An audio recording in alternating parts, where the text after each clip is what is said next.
L'enquête menée par un groupe d'experts de l'OMS sur l'origine chinoise du coronavirus n'a pas encore abouti à un rapport complet, mais ces derniers semblent s'être alignés sur les thèses avancées par Pékin, excluant toute possibilité d'une origine accidentelle provenant du laboratoire P4 de Wuhan en Chine.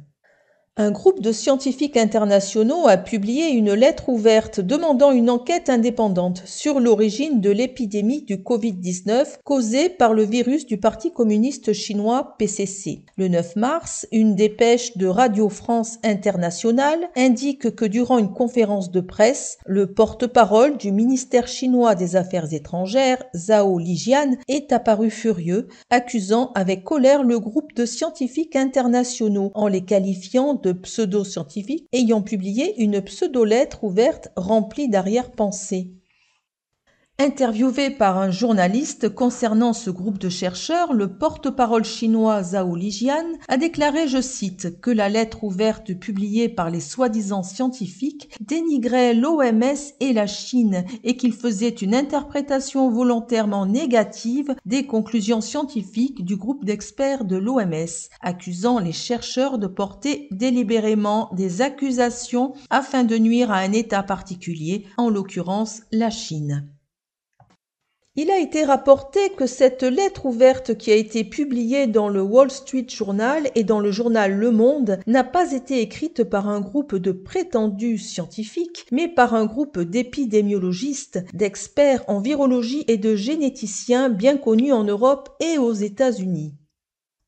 En revanche, la lettre ouverte ne présume pas une culpabilité et ne fait aucune diffamation, mais conteste plutôt les affirmations initiales faites par l'OMS et les équipes d'experts chinoises lors de la conférence de presse de Wuhan.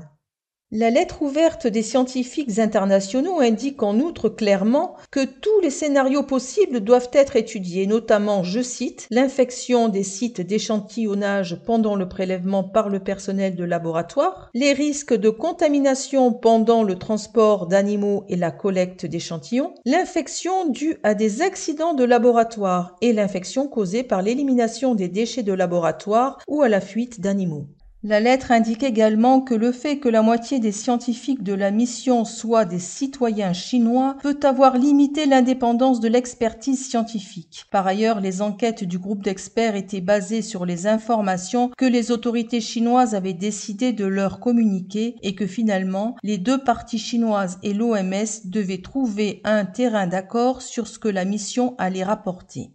Ce groupe international de scientifiques a demandé à la communauté internationale de former une mission indépendante, véritablement interdisciplinaire, comprenant des membres connaissant la langue et la culture chinoise, d'avoir l'accès à tous les sites, à toutes les données allant de l'échantillonnage au personnel concerné, y compris les dossiers de travail du personnel du marché de Wuhan et du personnel du laboratoire de Wuhan, les informations sur les premières hospitalisations, les échantillons de sang et les échantillons prélevés sur le marché, ainsi que les données de recherche du laboratoire. Les chercheurs souhaitent également pouvoir s'entretenir en privé avec les premières victimes contaminées ou les patients suspects, ainsi qu'avec leurs familles.